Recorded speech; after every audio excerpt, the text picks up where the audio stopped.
네, 시작기도 마치고 시작하도록 하겠습니다. 성부와 성자와 성령의 이름으로 아멘. 하늘에 계신 우리 아버지, 아버지의 이름이 거룩히 빛나시며 아버지의 나라가 오시며 아버지의 뜻이 하늘에서와 같이 땅에서도 이루어지소서.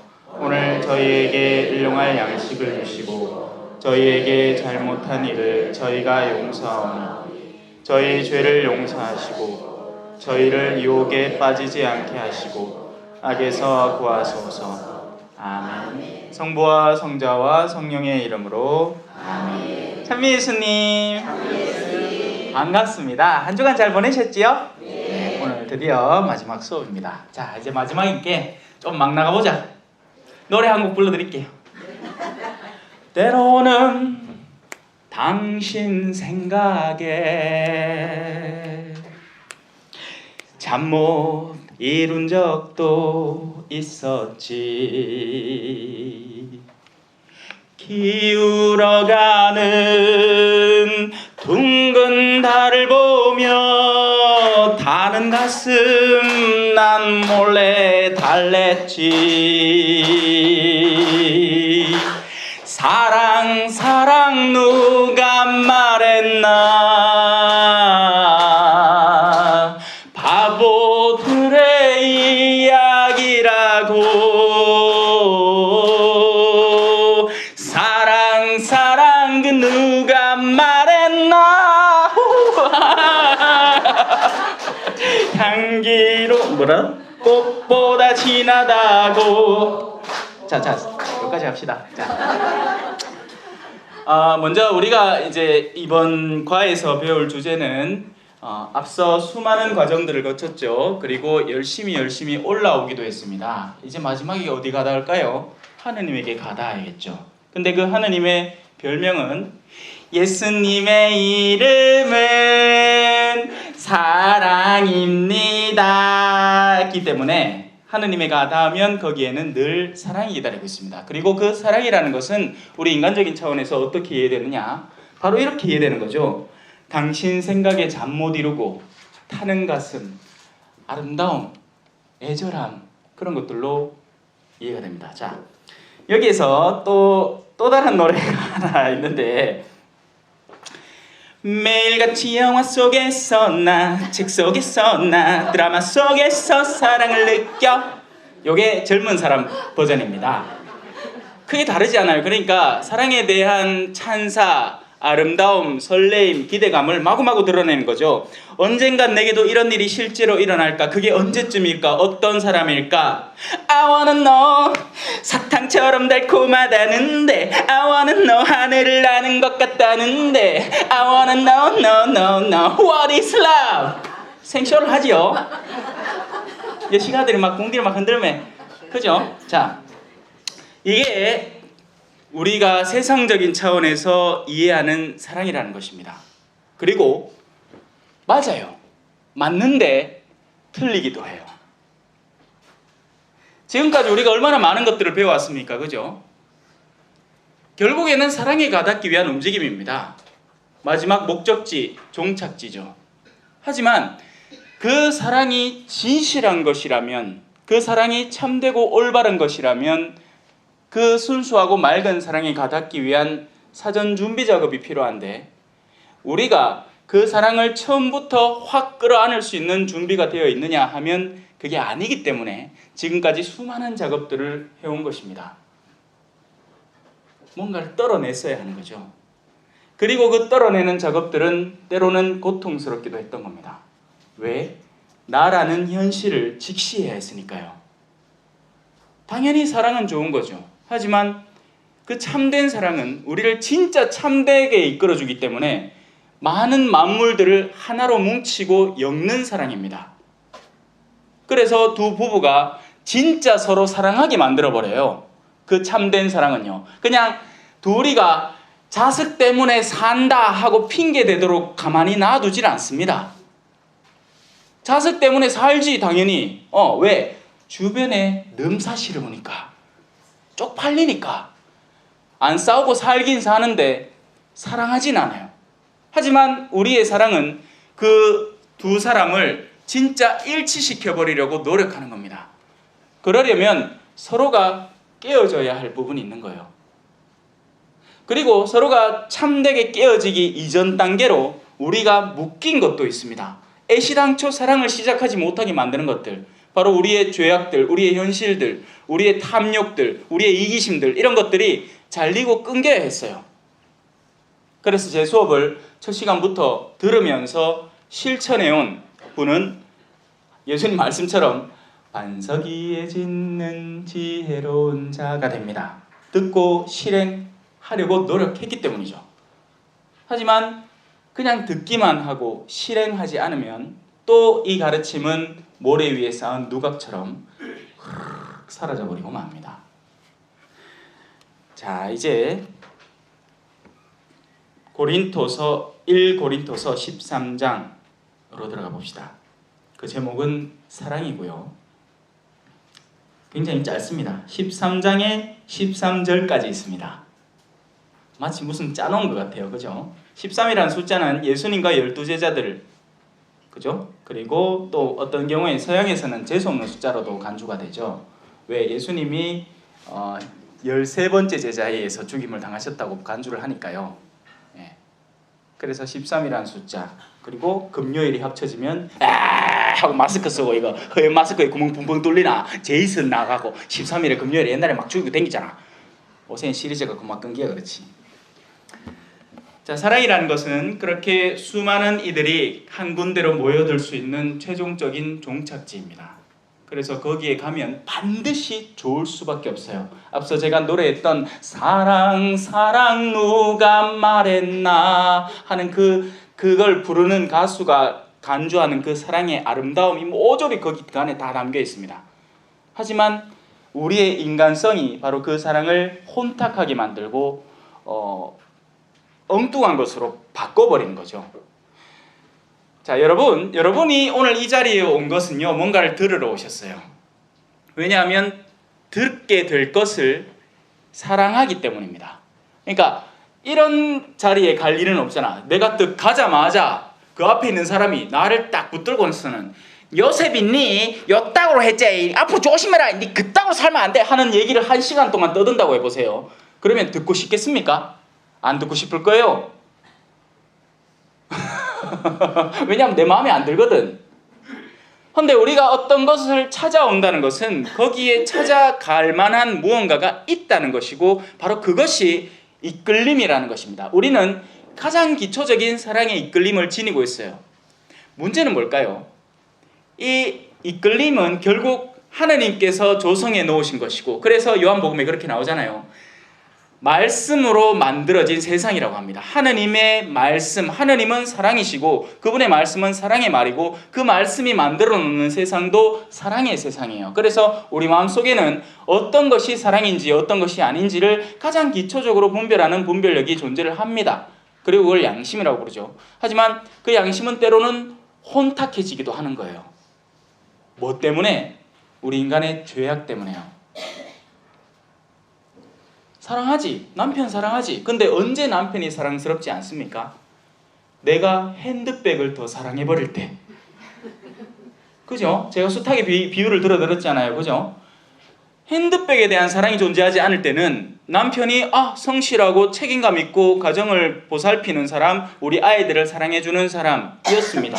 근데 내가 어느 순간부터 핸드백을 사랑해버리기 시작할 때 남편은 무능한 사람, 월급을 쥐꼬리만큼 벌어오는 사람, 그리고 자식한테밖에 관심 안 두고 나한테 관심 없는 사람. 왜? 관심이 없는 게 아니었죠.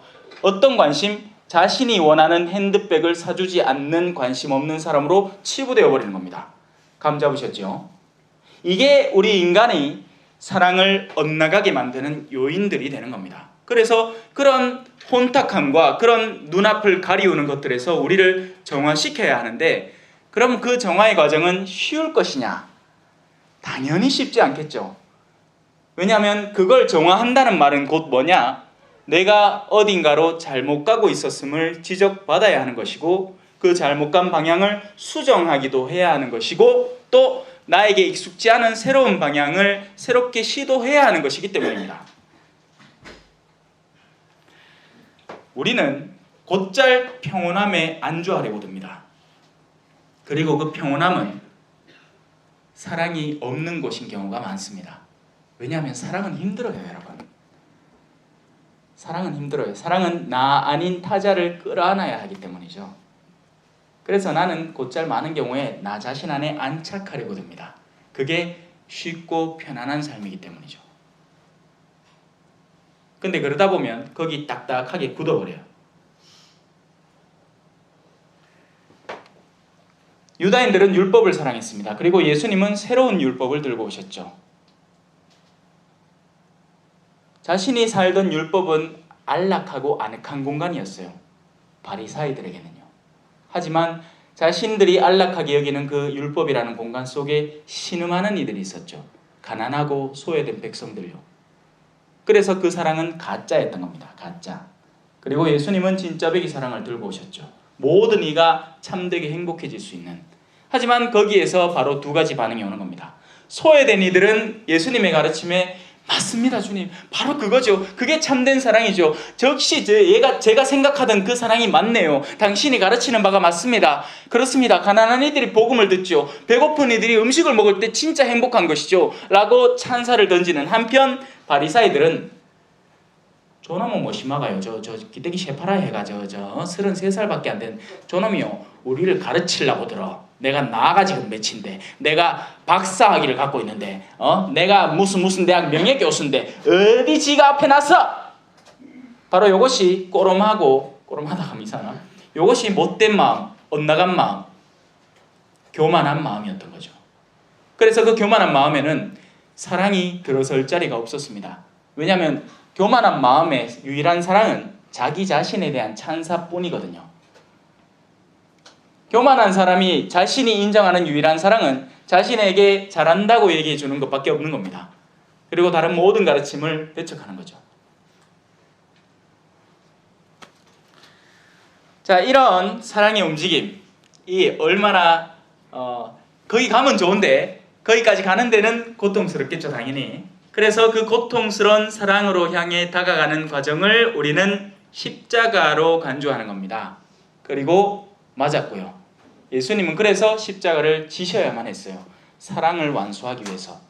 왜냐하면 사람들이 사랑 아닌 것에 찌들어 있었고 들러붙어 있었고 빠져 있었기 때문에 예수님은 다가가서 그들을 구해내야 했고 깨뜨려야 했고 열어서 꺼내야 했던 겁니다. 그래서 그런 모든 움직임들이 응답받을 거라고 예수님은 확답해 주신 거죠. 두드려라 열릴 것이다. 너희가 갇혀있는 그 깜빵, 사랑 없는 깜빵을 두드려라. 내가 가서 열어주마. 근데 사람들은 자꾸 인간적인 사랑을 바래요. 인간적인 사랑. 예수님은 우리를 참되게 사랑해 주시려고 하고 우리를 영원으로 이끌어 주시려고 하는데 우리는 그 영혼의 방향을 감지하긴 하지만 여전히 인간적인 차원에서 인간적인 위로를 바라기 때문에 끊임없이 색다른 유혹과 색다른 도전이 시작되는 겁니다. 그래서 사람들이 계속 싸우는 거예요. 자, 이 정도 했으면 일단 좀 달가졌을기라 여러분이 그릇을 달가놔야 가마솥을 달가놔야 그 다음에 뭔 일을 하죠, 그죠? 왜냐하면 지금 오늘부터 제가 읽어드릴 구절들은 여러분이 사전 이해가 존재하지 않으면 사랑에 대한 참된 이해가 존재하지 않으면 전부 다 엉뚱한 얘기일 거거든요. 저게 무슨 뜻입니까? 그렇게 얘기할 게 뻔할 뻔짜입니다. 아직도 What is love? 언젠간 내게 사랑이 올까? 하고 앉았는데 나는 너를 사랑한단다 개사마 가들은 입술 쪽쪽 빨고 막 서로 껴안고 막 부비부비 하는 그런 사랑을 기다리는데 나에게 다가오는 사랑은 진짜 사랑이거든요. 근데 그 진짜 사랑은 어떤 경우에는 이런 경우도 있는 겁니다. 네 지금 가 하고 뽀뽀하고 싶지. 하지만 내 참된 사랑은 너에게 명령한다. 그 아이는 단지 너의 육체를 탐하는 나쁜 존재이기 때문에 너는 도리어 그에게서 멀어지는 게 맞다. 라고 사랑을 가르치니 이게 완전 빡 돌게 만드는 거예요. 사랑이 뭐 다 좋은 거 아닙니까? 아니에요, 여러분. 안 좋은 사랑도 있어요. 엇나간 사랑도 있죠. 그런 노래 제목도 있잖아요, 그죠? 엇나간 사랑 없나? 있을 것 같은데 찾아보면 있을 게야.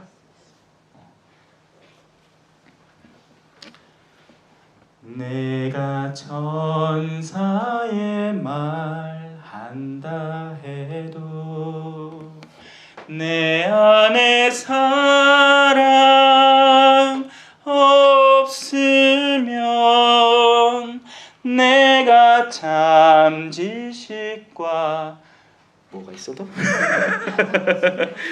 믿음 있어도 아무 소용 없으니 산을 옮길 믿음이 있어도 나 있는 모든 것 줄지라도 나 자신 다 주어도 아무 소용없네 소용없네 사랑해 영원하네. 자, 내가 인간의 여러 언어와 천사의 언어로 말한다 하여도 나에게 사랑이 없으면 나는 요란한 징이나 소란한 꽹가리에 지나지 않습니다. 사랑은 뚜렷한 방향과 목적지를 지닙니다. 그래서 그에 비슷한 아무리 아름답고 화려한 언어로 나를 꾸민다 하더라도 그 근본 방향이 저쪽이 아니고 다른 쪽일 때 그건 울리는 징과 꽹가리에 지나지 않게 되는 거죠. 내가 예언하는 능력이 있고 모든 신비와 모든 지식을 깨닫고 산을 옮길 수 있는 큰 믿음이 있다 하여도 사랑이라는 최종 방향이 없으면 나는 그 모든 것을 아무것도 아닙니다. 나는 아무것도 아닙니다. 인간 존재라는 것은 사랑이라는 퍼즐에 끼워 맞춰질 때 비로소 참된 빛을 발하지 그 하나의 퍼즐 안에 아무리 대단한 능력이 있고 뭐 스티브 잡스고 빌 게이츠고 돈을 엄청 벌어 제끼고 정말 남들이 못하는 특별한 재주와 능력치가 있고 자기가 학식이 뛰어나고 해도 아무짝에도 소용없는 쓸모없는 조각으로 바람처럼 사라져 버릴 겁니다. 아무것도 아니에요. 아무것도. 내가 모든 재산을 나누어 주고 내 몸까지 자랑스레 넘겨준다 하여도 나에게 사랑이 없으면 그런 행위들이 나에게는 아무 소용이 없습니다. 사랑은 그러니 이 사랑에 대한 중요도를 일단 이 세 구절을 통해서 우리가 할 수 있는 가장 아름다운 인간적 행위들, 휴머니즘도 나름의 선행을 합니다. 휴머니즘 안에서도. 그죠? 하지만 휴머니즘의 가장 극단적인 마지막의 단점은 뭐냐? 영혼에 가닿지 않는다는 거예요. 그래서 그 모든 활동들은 인간적인 세상 안에서 나름으로 계산된 공공선을 위한 행동이긴 하지만 이 영혼에 대한 참된 가르침이 부재하기 때문에 언젠가는 반드시 한계점에 도달한다는 겁니다. 바로 그 휴머니즘 안에서 뭐가 나오느냐? 낙태도 나와요. 낙태를 왜 하자고 주장하겠습니까? 그들이 하는 말을 들으면 우리 중심이 안 서 있는 가톨릭 신자들도 설득당해버립니다. 그 정도면 낙태도 되겠네 이렇게 얘기를 하는 거예요. 멍청하게. 왜냐하면 우리가 낙태하지 말자는 건 바로 참된 사랑이신 분과의 연계선 안에서 이루어지는 일입니다. 영원 안에서 생명을 조성하신 분. 그래서 그 어떤 생명이라도 이 세상에 등장을 했을 때는 그 분명한 가치, 이유가 있다는 거를 사랑을 통해서 아는 거죠. 근데 우리는 통박을 굴리는 거예요. 통박을. 어떻게? 자, 엄마의 고통 100. 그리고 그 가족, 엄마의 가족의 고통 뭐 한 80. 근데 아이, 세포 덩어리. 자, 세포 덩어리의 고통 1%. 자, 계산 때려 보십시오. 뭐가 더 고통이 심합니까? 엄마와 가족의 고통이에요. 그러면 뭐가 없어지는 게 맞겠죠? 1%가 사라지는 게 맞겠죠. 그게 당연히 인간적인 계산입니다. 그리고 죽여버립니다. 뭘? 사랑을 담아낼 수 있는 하느님의 모상을 없애버린 거예요. 근데 없어지느냐? 이게 없어지면 다행이에요. 하나님이 한번 세상이 조성하신 것인데 우리 인간이 세상에서 쓱 지웠다고 해서 지워지느냐? 절대 안 지워집니다. 하나님이 한번 선물하신 영혼은 계속 사는 거예요. 이게 사랑이 없으면 바로 이런 것들에 대한 올바른 이해가 조성되지 않습니다. 그리고 인간의 이기성은 그 참된 사랑의 방향을 끊임없이 뒤틀려고 할 거예요. 왜? 성가시거든요. 자신의 이기성에 부합하지 않거든요. 내가 원하는 형태의 사랑에 합당하지 않거든요. 그렇기 때문에 예수님이 참된 사랑의 가르침을 당신의 몸과 피의 가르침으로 시작했을 때 수많은 제자들이 이렇게 얘기합니다. 너무 힘든 가르침입니다. 그래서 예수님이 묻죠. 힘드냐? 그러면 내가 이보다 더 심한 가르침을 주면 어떻게 하겠느냐? 그래서 제자들이 떠나기 시작합니다.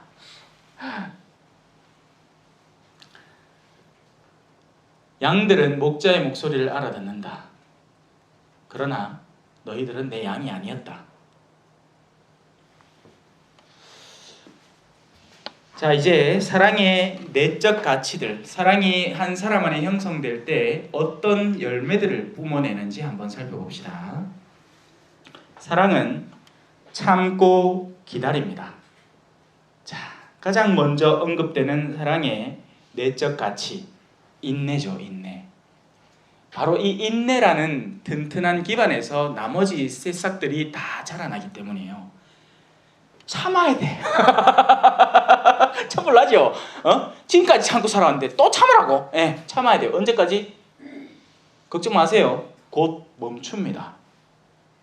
왜 제가 곧이라고 이야기할까요? 신부님요, 네 60평생을 참았는데 네, 조금만 더 참으세요. 곧 멈춥니다. 왜요?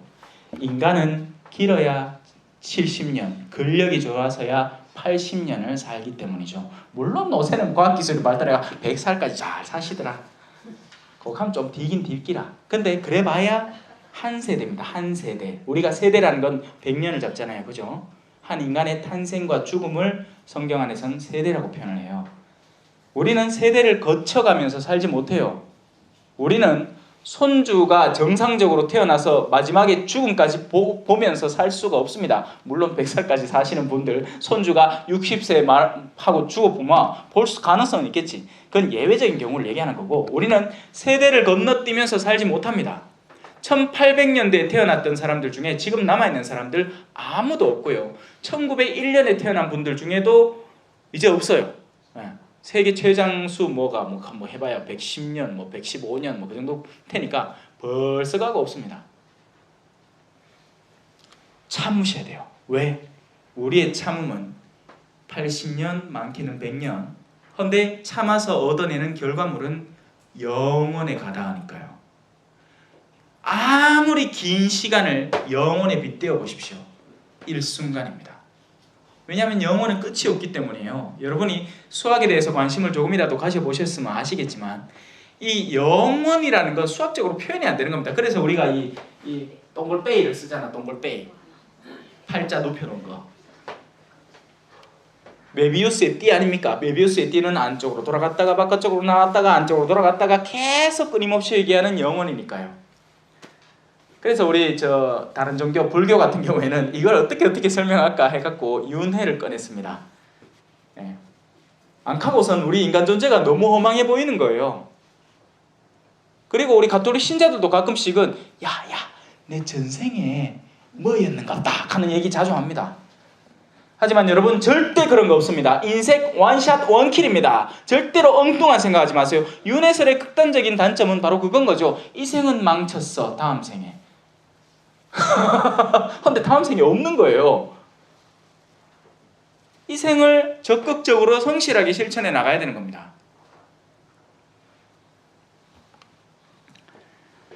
종교를 바꾼다고 해서 없던 생이 생겨나지도 않아요, 여러분.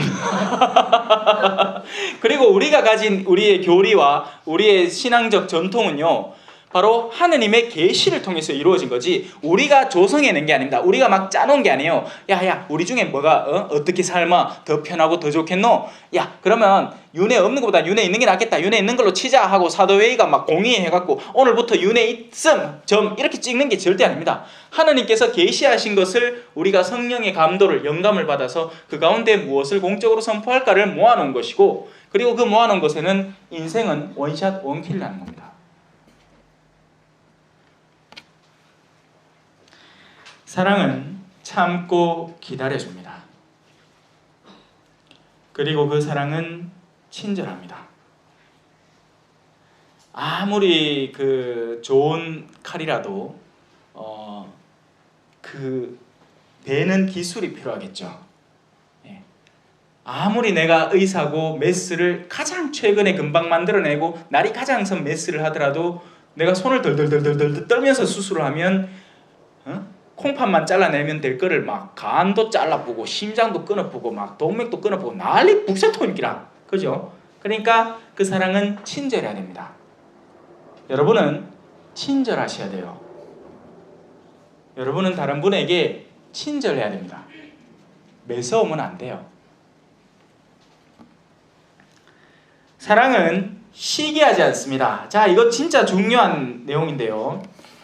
시기라는 것은 그 자체로 우리가 반대편에 서 있음을 드러내는 거예요. 그러니까 시기라는 것은 그 자체로 우리가 떨어져 있는 존재라는 것을 증명해내는 내적 가치입니다. 우리가 누군가를 시기할 때요. 우리가 누구를 시기하든 상관이 없어요. 누구를 시기하면 그 즉시 나는 그와 떨어져 있음을 증명합니다. 왜? 네 신발 새로 샀네. 와, 네 좋겠대. 와 하는 오른손은 죽어도 없습니다. 오른발이 새 신을 신었다고 해서 그걸 시기하는 오른손은 없어요. 같은 몸이잖아. 새 신을 신었기 때문에 온몸이 같이 기뻐합니다. 아이고 편하고 좋다. 이제 온몸이 편안하게 다니겠네. 그게 같은 몸이에요. 제가 이걸 위해서 지난 시간에 열심히 가르쳤습니다. 그리스도의 몸 개념에 대해서. 그래서 사랑은 시기하지 않아요. 이해하면 간단한 일인데 이게 실천적일 때는 우리는 남편도 시기하고 같은 엄마 밑에서 태어난 첫째 언니도 시기하고 둘째 형도 시기하고 막 난리나. 특히나 유산 상속할 때는 막 목 쥐뜯고 싸우려고 막 개걸든 이리처럼 난리 납니다. 그 집안 자체에 복음이 없었다는 이야기예요. 안타깝게도. 셈이나 죽는 겁니다. 사촌이 땅을 산다 하니 막 미치는 거지. 배가 아파가지고. 그런 사람은 구원에서 굉장히 멀어져 있다고 보시면 됩니다. 왜냐하면 우리의 구원은 하나님은 모든 일을 끌어안으려고 하는데 나는 하나님이여 요까진 내가 끌어안겠는데 저 사람은 못 끌어안겠어 하고 하나님한테 맞서는 꼴이 되니까요. 그럼 누가 나가야 될까요? 절이 싫으면 누가 떠나야죠?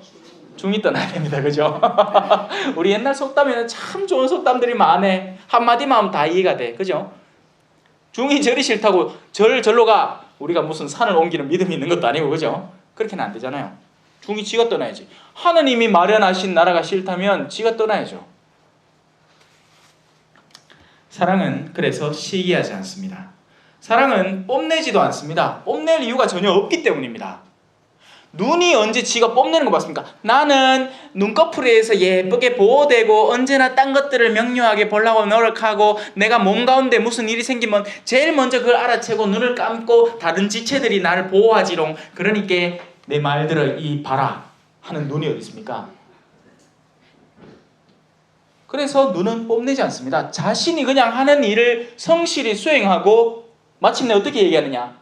저희는 주님의 종입니다. 해야 할 일을 했을 뿐입니다. 하는 것 뿐이죠.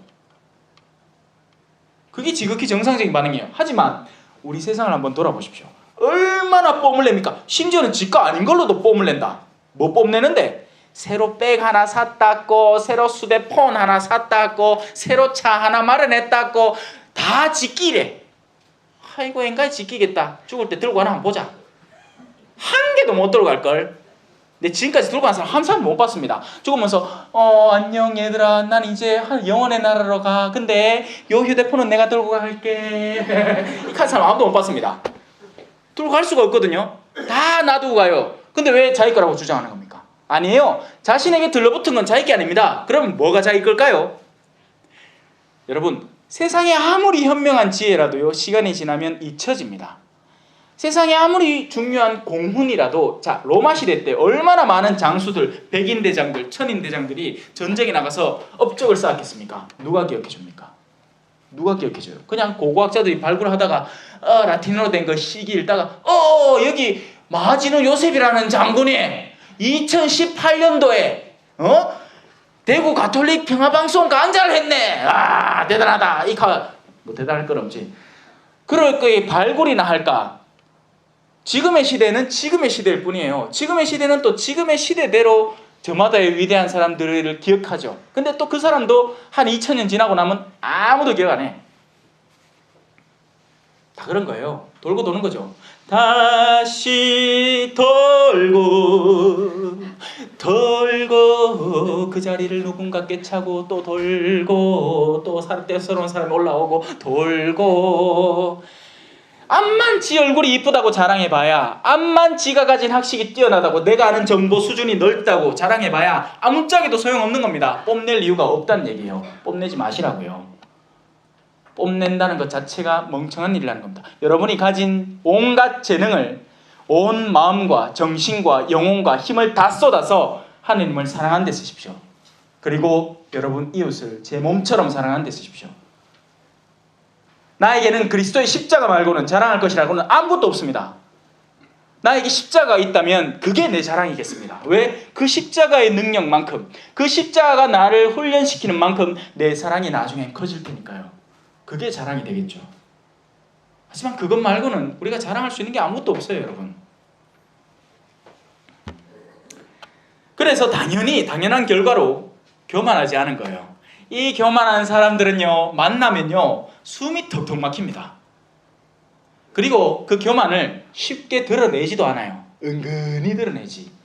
교만한 사람이 언제 네요 이렇게 너 그거 알아줘래 하는 사람 봤습니까? 그렇게 얘기 안 해. 되게 겸손한 척 한다. 보마 얼마나 겸손한 척 하는지 막 속에서 구역질 막 난다. 내가 아이고 이거 내 못할 줄 알았는데 엄마야 해내뿐네.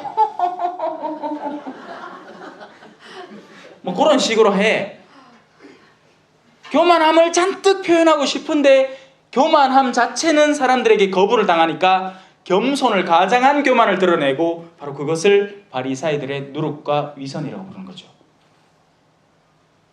엄청 교만한 사람이에요. 그 사람 어디든지 가면요, 물론 자신의 교만함을 드러낼 때 나를 공격할 사람들이 모인 곳에는 교만함을 드러내지 않지만, 그게 아니고 또 착한 사람들, 순한 사람들이 있을 수 있잖아요. 우리 주변에는 또 그런 사람들이 있어. 누구 말이든지 순하게 들어주는 사람이 있습니다. 그런 사람들 만나면 그날은 그냥 자기 그냥 뽕 뽑은 날이에요. 1시간 내내 자랑을 합니다. 자랑을. 남자들 모임막 군대 지가 나오는데 제일 힘들었다고 자랑해 사치를. 온통 자랑에 지 잘난 맛에 사는 사람들이 얼마나 많은지 몰라요. 사실 그거 말고는 또 할 얘기도 없어.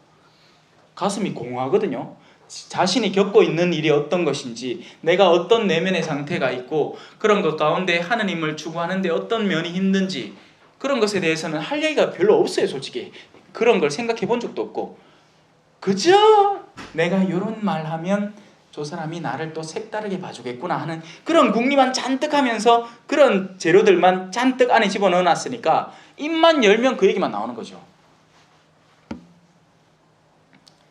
꾸르실료 차수 자랑하는 사람들,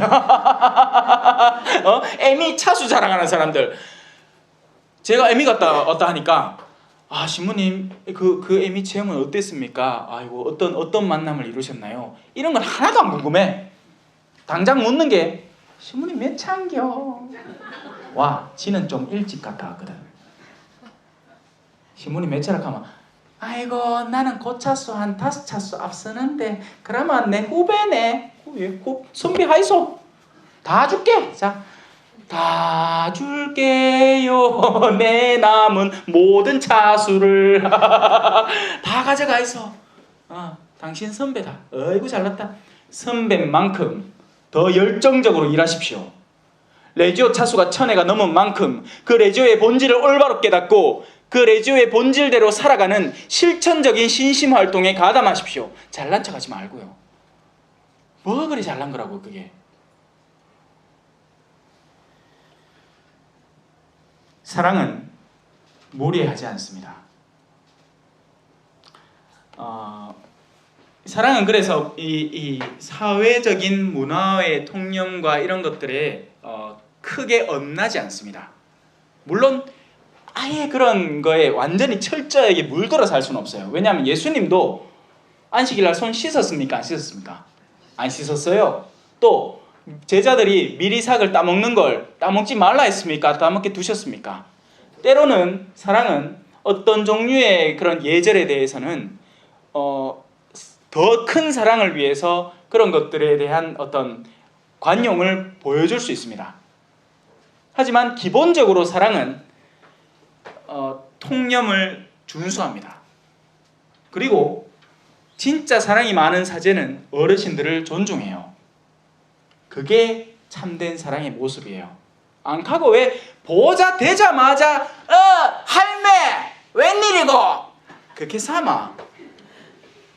참 사랑이 부족한 거죠. 그러니까 그럼 그때는 뭐 해야 되겠느냐? 어머야 마시모님 얘기 들으니까 우리 보자시모님 사랑이 없는 나쁜 사람인 것 같다 하면서 뒤에서 꿍지렁대지 말고 기도를 해주라고. 기도를 여러분이 사랑이 갖고 있으면요 기도를 해주고 더 참된 길로 갈 수 있도록 사제 생활을 열심히 도와주십시오. 그게 사제를 향한 사랑이니까요.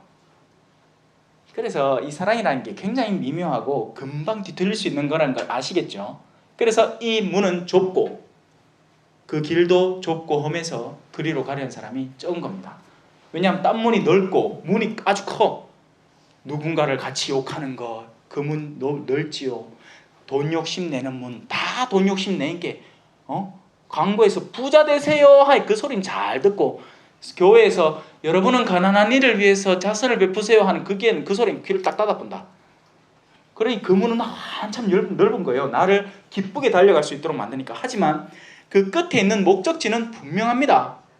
사랑의 목적지는 어디죠? 사랑이지 뭐. 그죠? 사랑의 문을 열고 사랑의 길을 시작했으니 어디로 가다 할까요? 사랑이 가닿겠지. 나를 넓은 길로 이끄는 문은 넓고 널찍하고 그 길도 평평하지만 그 끝은 분명한 목적지가 있어요. 멸망이라는 겁니다. 사랑은 무례하지 않고 자기 이익을 추구하지 않습니다. 여러분, 나를 보살피는 것과 자기 이익을 추구하는 것 완전히 다른 두 개념입니다. 여러분은 여러분을 보살펴야 돼요. 여러분은 예를 들어 저는 어제도 열심히 런닝머신을 달리면서 운동을 했고 음식도 열심히 야채를 많이 먹으려고 노력을 하고 다른 필요 이상의 과다한 칼로리나 탄수화물이 든 것들에 대해서는 조금 이렇게 제어하려고 노력을 했어요. 그러면 왜 그랬을까요? 나의 개인적인 유익을 위해서. 내가 그렇게 하면 나중에 휴가지에 가서 더 열정적으로 놀 수 있을 테니까 삼바, 게리도 삼바 이런 거 할 수 있으니까. 아니라는 건 여러분이 아시죠? 제가 피곤하니까 더 이상 하느님께서 나에게 요구하시는 사도의 직분을 수행을 할 수가 없어요. 강의를 1시간만 하면 땀이 막 나고 막 가슴이 벌렁벌렁하고 기가 허하게 빠지는 느낌이 드는데 그럼 어떻게 해야 되겠습니까? 저를 추스려야 되는 거예요. 그건 개인적인 이익을 위한 게 아니죠. 그럼 개인적인 이익은 뭐다? 아까 제가 얘기한 거 있잖아요. 자신의 쾌락을 한껏 더 늘리려고 하는 활동들. 바로 그걸 그치라는 겁니다. 자기 이익을 추구하지 말라는 말은 자기를 보살피지 말라는 말이 아니라 여러분은 여러분 스스로를 보살피세요. 감정도 보살피고 지성에도 합당한 지식을 건네주고 또 육신도 열심히 건강하게 잘 보살피세요. 그런데 그것이 자기 이익을 추구하는 걸로 넘어가기 시작할 때는 경계하세요. 건강을 추스린 건 좋은 거예요. 그런데 막 자식들이 건강식품 안 사준다고 삐지 있다. 이건 좀 이상한 추구예요. 정상적인 게 아닌 거죠.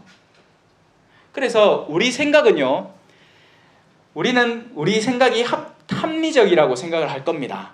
그런데요, 그 합리성의 근저에는 이 근본 방향이라는 게 주어져요. 사랑을 위해서 자신의 모든 합리성을 추구하는 사람이 있는가 하면 자신의 이기성을 위해서도 합리성은 추구되니까요.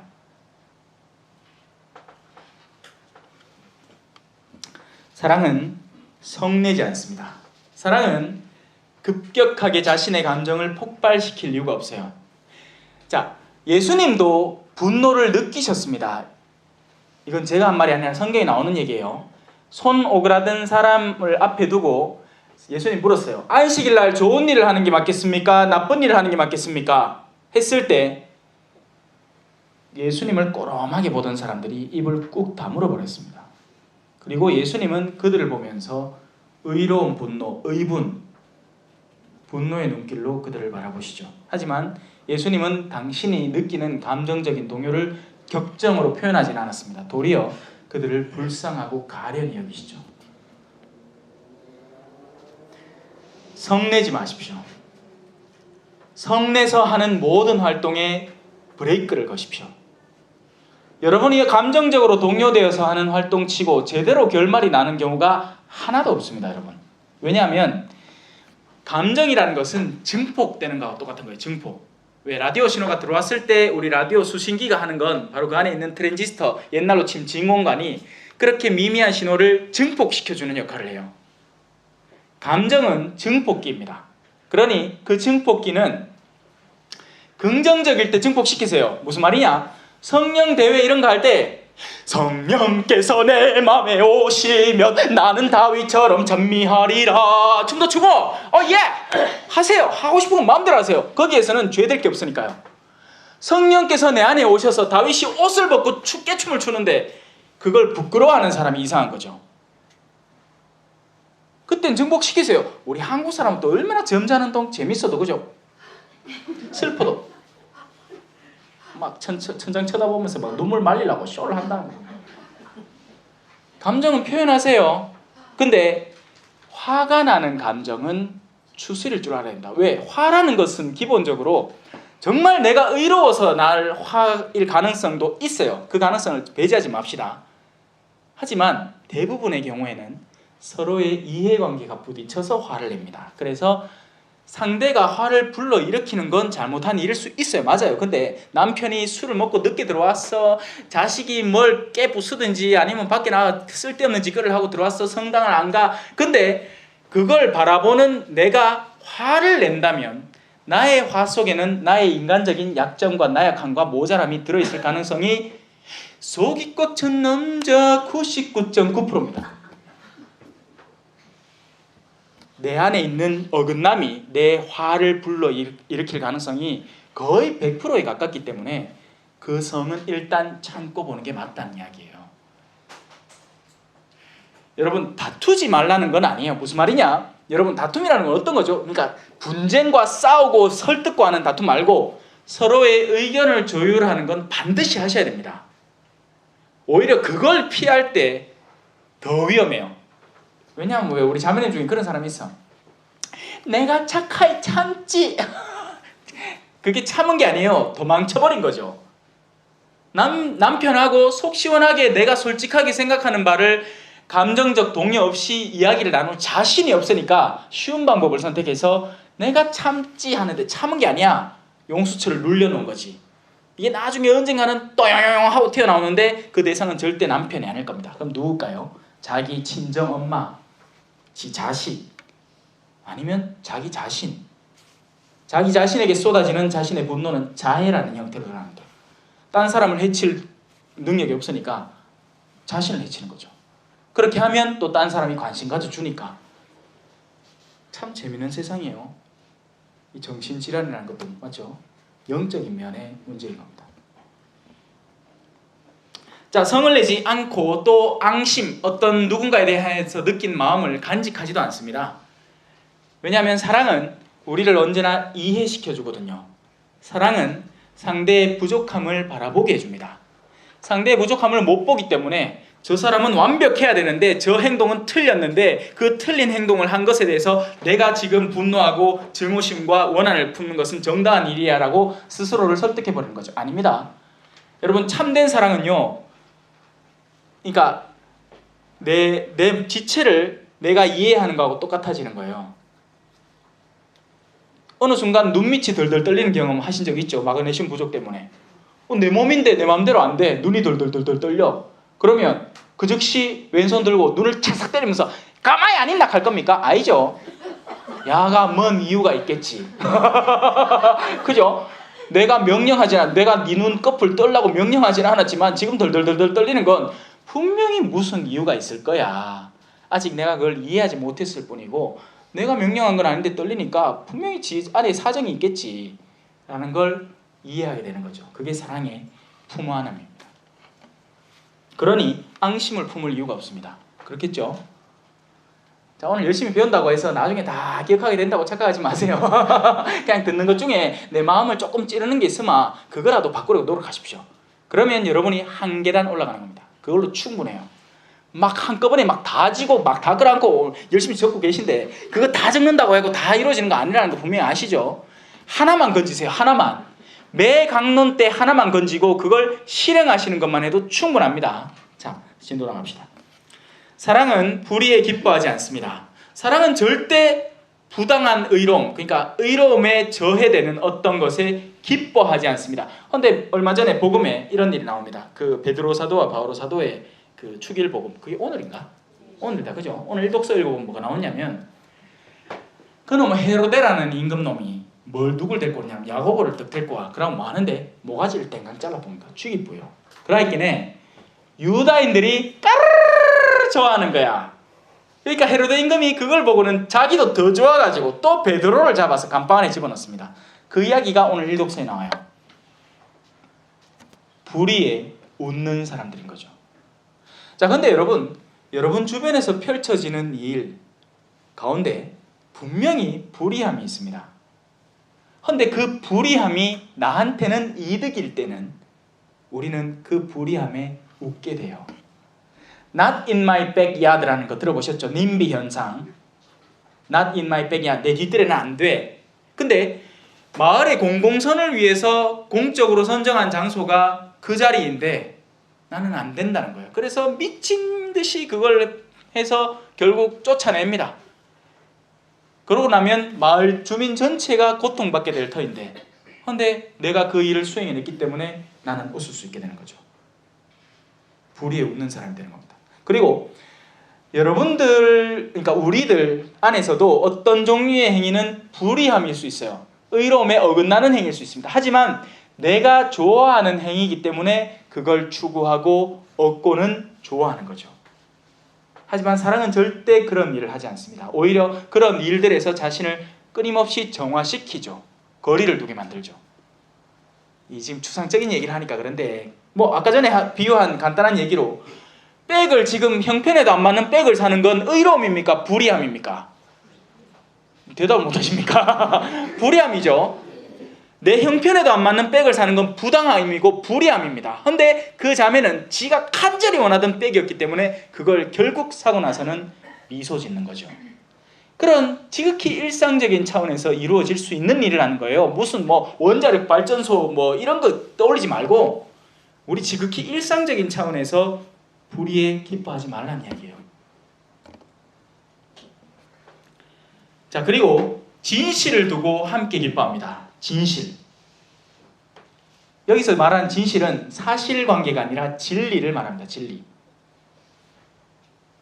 그리고 악마는 늘 사실관계를 바탕으로 그 중에 하나만 살짝 꼬아서 거짓을 만들어내죠.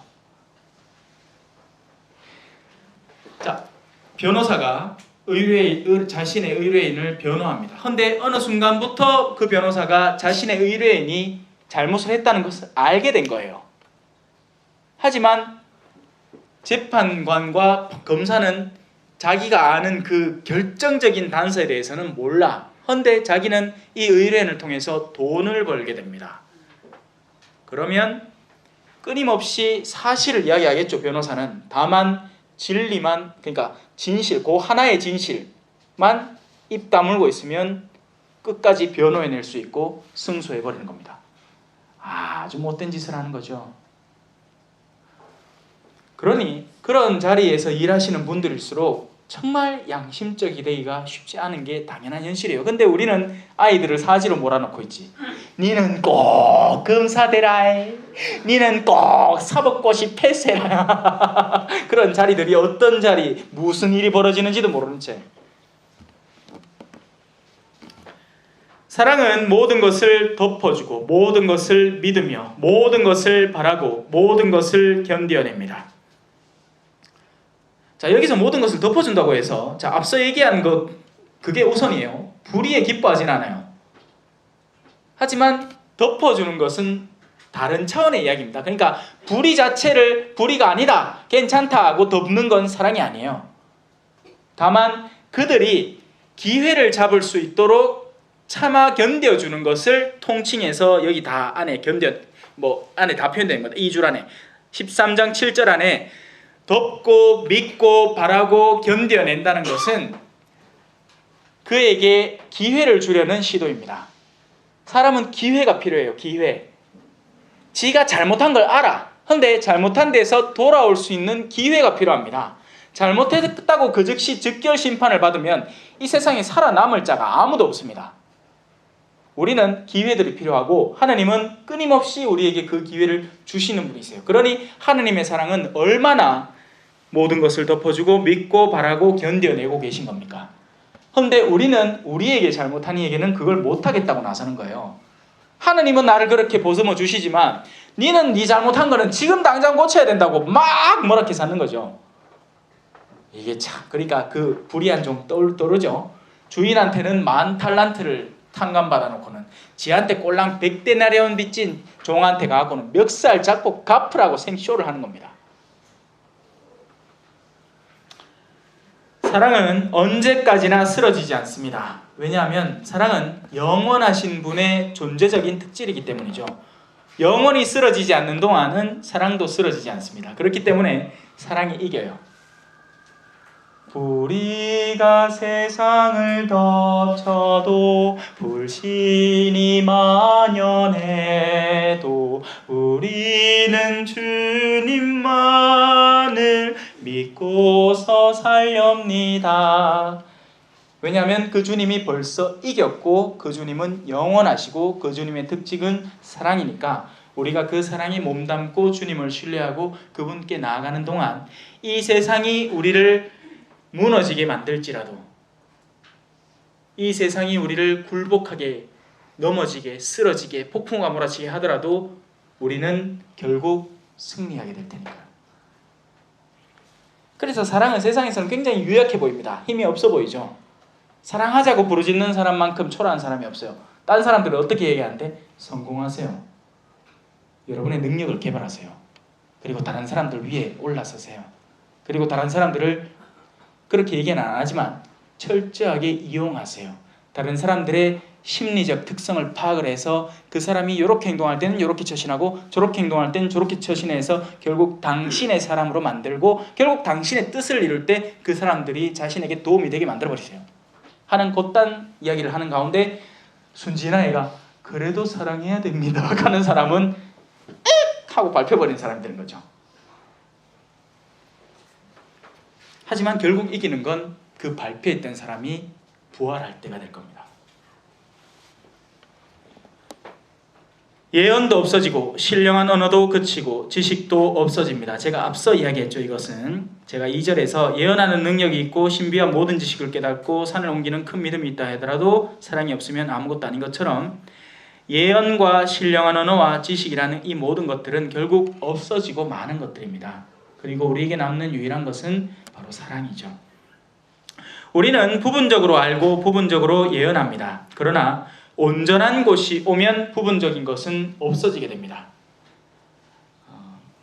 내가 아이였을 때는 아이처럼 말하고 아이처럼 생각하고 아이처럼 헤아렸습니다. 그러나 어른이 되어서는 아이적인 것들을 그만두었습니다. 이것이 성장의 지표가 됩니다. 아이적인 것들이 더 이상 마음에 들지 않을 때 우리는 어른이 되었다는 것을 의미해요. 그래서 저는 여전히 아이예요. 저는 여전히 장난감이 보면 좋아. 근데 주변에 눈치가 있어가 함부로 못 사. 조카 선물 고른다 하면서 이마트 가고 열심히 장난감 코너 가고 둘러보다가 마음에 드는 거 있으면 한 개 쓱 하고 조카 선물 주듯이 사서 결국 제가 조립하고 막. 자, 하지만 이런 외적인 특질의 아이와 어른이 중요한 게 아니에요. 지금 여기서 말하는 아이라는 것은요, 우리가 아이적에 부리던 앙탈, 아이적에 부리던 욕심, 아이적에 부리던 미숙함, 이런 것들을 이야기하는 겁니다. 그리고 그런 것들에서 우리는 성장해 나아갈 필요가 있어요. 우리는 아이 때, 자, 그럼 영혼의 아이 상태는 어떤 것이냐? 사랑에 대한 깊이, 회피입니다. 봉사에 대한 깊이, 회피예요. 그러니까 왜 그런 신자들 있잖아요. 아마나 고마마 성당 가고 뒷자리 살짝 앉아고 미사만 쏙 보고 얼른 도망쳐 나오지 하는 그런 신자들, 바로 아이인 신자들입니다. 그들은 악도 함부로 못 저지르지만 그렇다고 해서 선도 못하는 사람들이에요. 그냥 아이인 거죠. 아이. 근데 계속 아이로 남아있으면 신앙생활을 10년을 했고 20년을 했는데도 자기가 나이가 벌써 50이야. 근데 성당에서 주임신임을 인사를 안 하고 어떻게 지나와 봅니다. 왜? 행여라도 잘못 눈 마주쳐가 인사했다가 내한테 뭐 시킬까봐 겁이 나가. 하기 싫으니까. 엄청난 아이들이 수도 없이 깔려있는 겁니다. 성당에. 아들 천지 삐까려. 유치원 성당이 아니고. 그렇게 해놓고는 진짜 애들은 유리관에 가다 놔두잖아. 저거들이 아면서. 성당 앞자리에 맨날 그 자리에 앉는다고 딴 할매 엄마 안 비키라이 다시나 약 하면서 막 쫓아낸다. 막 몽둥이 휘둘면서. 그런 얼라가 어디 있습니까? 그런 얼라가. 아이고 다리 불편하시지. 그거 앉아 계시소. 내 뭐 딴 자리에 앉으면 되지. 하고 앉으면 될까 이가. 그런 마음이 품이 없는 거예요. 품이. 끌어안을 수 있는 마음. 엄청난 아이들이죠. 그래서 하나님이 안 되겠다 싶어갖고 그런 훈련을 하라고 누구를 주느냐? 남편과 아내를 줍니다. 속 뒤집어지거든. 이게 남자하고 여자는 진짜 달라요. 그래 같이 살아보면 속 뒤집어질 끼라. 난 안 살아봐 모르겠다만. 그죠? 지 뭐 안다고. 어제도 그 비슷한 소리 들었습니다. 시부님 뭐 우리 마음 아냐고. 모르죠. 전 몰라요. 하지만 간접 체험이라는 것도 있고, 물론 제가 직접 살아보지는 않았지만 저는 다른 경우의 체험이 있죠. 상대와 내가 완전 다른데 그 다름을 극복해 나가는 체험은 저에게는 있습니다. 다만 그게 내 마누라가 아닐 뿐이지. 사실 제가 얼마나 많은 사람을 만나고 얼마나 많은 다름을 체험을 하겠습니까? 더 많은 다름을 체험할 수도 있겠죠. 어찌 보면. 근데 그들의 교만함은 자신들이 겪은 체험이 으뜸이라는 거죠. 뽐내고 싶고 나를 샘내기도 하고 나의 그런 자유로움, 복음을 전할 수 있는 자유로움. 하지만 그 복음을 전할 수 있는 자유로움 이면에 있는 내가 져야 한 책임감은 보지도 않고 그냥 부러운 건 부럽고 자기들 삶은 힘들고, 그러니까 자기 힘든 건 나한테 알아달라 하고, 그렇다고 해서 내가 힘든 건 자기들이 모르겠고, 그걸 두고 이기성이라고 표현하는 겁니다. 그게 이기적인 사람이에요. 상호 도와주는 거예요. 상호. 세상에 마음 편하게 사는 사람 아무도 없습니다, 여러분. 자, 그래서 내가 아이였을 때는 아이처럼 말하고 아이처럼 생각하고 아이처럼 헤아리는 게 당연하겠죠. 왜냐하면 아이니까. 하지만 아이가 성장하지 않는 데는 거기에는 변명의 여지가 없습니다. 왜냐하면 아이는 자신의 미숙함을 반복하면서 성장했어야 하니까요. 당연한 이야기예요. 길을 가는데 한 번 걸려 넘어졌습니다. 그러고 또 똑같은 길을 가는데 또 걸려 넘어졌어요. 자, 그러면 정상적인 사람이라면 어떻게 반응할까요? 그 길을 피하든가 아니면 그 장애물을 미리 삽으로 좀 까든가 뭔가 처리를 하고 그 다음부터는 안 걸려 넘어지려고 할 거예요. 근데 이 멍청한 사람들, 계속 아이로 남고 싶어하는 사람들은 어떻게 되느냐? 24시간을 걸려 넘어져. 남편하고 한 번 뭘로 싸웠어. 그 다음에 또 싸웠어. 그 다음에 또 똑같은 걸로 싸워요. 그럼 문제를 해결할 처리를 해야 되는데 그냥 욕만 하고 또 그거가 또 걸려 넘어지는 겁니다. 그러나 어른이 되어서는 아이적인 것들을 그만두게 됩니다. 그래서 어른이 되려면 힘을 길러야지. 어른의 특징은 뭐죠? 힘 기르는 겁니다. 견진성사라는 건 바로 성인이 되는, 영적인 성인이 되는 성사를 받는다는 거예요. 그냥 이번에 본당에 주기는 모신다. 빨리 신청해라 하고 얼른 가고 그냥 뭣도 모르고 3일 동안 교리 듣는 것도 싫다고 그 교리 들어와가 자고 앉았다. 그래놓고는 견진만 받으면 끝이래. 받은 게 하나도 없는 겁니다. 물론 사효성은 이루어지죠. 하지만 그 사효성을 지가 쓰지 않는다면, 그러니까 칼자루는 주어지는데 그 칼을 지가 쓸 줄 다룰 줄 모르는 칼이라면 안 받은 거랑 마찬가지죠. 맞죠? 세례도 마찬가지고 성체성사도 마찬가지예요. 성체성사는 여러분이 크라고, 여러분의 영혼의 영신이 크라고 우리에게 나날이 주어지는 영적 양식인데, 먹기만 덜렁 먹고 소화를 안 시키네. 먹고 토해 뿐다 그 즉시. 그러면 영혼이 어떻게 큽니까? 자, 지금 시간이 좀 부족해서 제가 좀 빨리 달리고 있는데, 원래 아니면 다른 비유들을 많이 들어드려서 여러분이 사랑에 대한 온전한 이해를 도울 수 있을 것 같은데 어쩔 수 없어요. 자, 우리가 지금은 거울에 비친 모습처럼 어렴풋이 보고 있습니다. 하지만 그때는 얼굴과 얼굴을 마주보고 될 거예요. 사랑을 직면하게 될 겁니다. 그러면 제가 앞서 불렀던 노래만큼 그 사랑의 즐거움과 기쁨을 만끽하게 되실 거예요. 그때는 다른 말이 필요가 없어. 그래서 그걸 지복직관이라고 하잖아요. 우리가 간절히 기다려 오던 것에 대한 만남. 내가 지금은 부분적으로 알지만 그때는 하나님께서 나를 온전히 아시듯 나도 온전히 알게 될 것입니다. 우리가 부분적으로 아는 것을 바로 신비라고 표현합니다. 알 수 없는 게 아니고 아직은 미숙해서 내가 알 능력이 없기 때문에 내가 아는 만큼만 아는 거죠. 하지만 그 아는 만큼이 결코 그릇된 건 아닙니다. 제대로 알고 있는 거예요. 다만 더 알 수 있다는 거죠. 그리고 더 알 수 있고, 그리고 우리가 훗날 사랑 안에 빠져들 때는 마치 그 소금 인형처럼 내가 흔적도 없이 그 사랑 안에 녹아버리고 그 사랑을 만끽하게 되는 겁니다. 그렇다고 해서 내가 사라진다는 얘기는 아니에요. 저의 인격은 고스란히 살아있을 겁니다. 그 하늘나라에서. 다만 행복을 100% 만끽하고 있겠죠. 그러므로 이제 믿음과 희망과 사랑, 이 세 가지는 계속됩니다. 그 가운데에서 가장 으뜸은 그 중에 제일은 사랑이라. 네. 13주간 동안 열심히 경청해 주셔서 고맙습니다. 오늘 이렇게 마지막 사랑의 장을 마치고 이제 여러분들과 아쉬운 작별의 인사를 나눠야 되겠네요. 하지만 이 강좌는 끊임없이 계속되고 이 이후에도 정말 또 다른 많은 분들이 색다른 강좌를 준비해서 오실 테니까 여러분은 계속 와주시기를 부탁을 드리겠습니다. 그동안 잘 들어주셔서 고맙습니다. 마친 기도 마치겠습니다. 성부와 성자와 성령의 이름으로 아멘. 영광이 성부와 성자와 성령께 처음과 같이 이제와 항상 영원히 아멘. 성부와 성자와 성령의 이름으로 아멘. 감사합니다.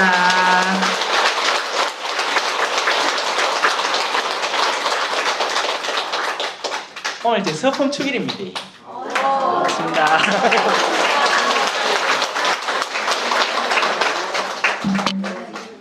네, 오늘 신부님 마지막 강의라 그런지 평소보다 더 많은 분들이 와주셔서 감사합니다.